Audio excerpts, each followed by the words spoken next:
वृत्ताकार। तो सुग्रीव ने बताया कि जो व्यक्ति इसको एक बाण से काट देगा वो बाली को मारने वाला होगा। भगवान श्री राम ने लक्ष्मण तरफ इशारा किया, क्योंकि लक्ष्मण शेषनाग है, अपने अंगूठे से दबाया। सर्प के शरीर पर वो फल के वृक्ष उगे थे, क्योंकि बाली जब पूजा कर रहा था फल रखा था, पूजा खत्म, जब फल पर निगाह गई तो एक नाग आकर बैठा था, तो शाप दे दिया कि ये फल तेरे शरीर को भेद कर निकल आएंगे।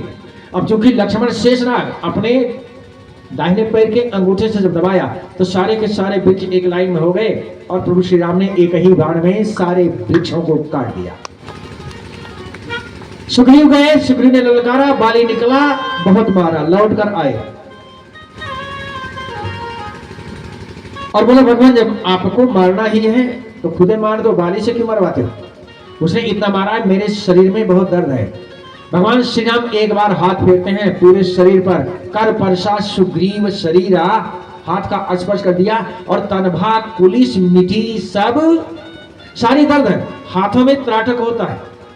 आप एक चारपाई पे जो तकिया रखी जाती है मगर रेशम की तकिया रखिए और लगातार उस पर घर्षण कीजिए हाथ का, और नहीं तो विज्ञान वाले जानते हैं सूखे बाल में प्लास्टिक के कंघे को रगड़ो, रगड़ने के बाद कागज के छोटे छोटे टुकड़े करो और जब कंघी आप ले जाएंगे तो कागज का टुकड़ा उठ जाता है, उसमें मैग्नेट आ जाता है। इसी तरह मानव हाथ में मैग्नेट पैदा किया जाता है, ऐसे दांत में मैग्नेट पैदा किया जाता है। जो अच्छे लेवल के हाई लेवल के संत महात्मा होते हैं क्या करते हैं, बैठे पब्लिक को बात बैठिए बैठिए, त्राटक हो गया, त्राटक में भी इतना दम है कि सामने का दीपक बुझाया जा सकता है। सुग्रीव की दर्द मिटी, दोबारा फिर गया। बाण क्यों लगा वाली को? ताली बजाओ, देखा कितने बजाओ ताली बजाइए, जोर से बजाइए, हमारे लिए नहीं अपने लिए बजाइए। हम तो से खेते होते जाए तब अकेले बजाई थी जोर जोर से, क्यों सुने ना? हाँ बजाओ भैया, हम बजाओ भैया। डाल लिया और जब सिर पर डाल लिया तो सिंदूर उसका धुल गया, और जब सिंदूर धुल गया इधर बाली को बाण लग गया। और तभी से समाज में एक प्रथा बनाई गई कि महिलाएं कभी सिर से स्नान नहीं।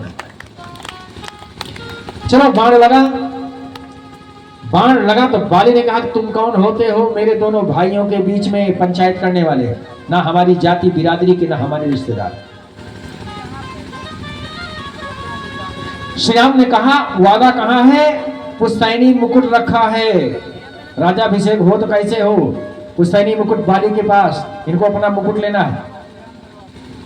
तो श्री राम ने कहा मुकुट कहाँ है? बोला वो तो रावण के पास चला गया। बोले आपने मुझे क्यों मारा?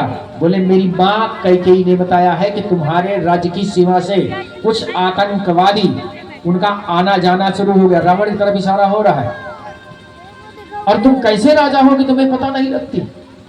तुम्हारा भाई पहाड़ों में चरण मारा था तो एक चरण का निशान यानी फोटोग्राफ बना था। गोस्वामी जी कितने बुद्धिमान, एक ही चरण का उल्लेख करते हैं।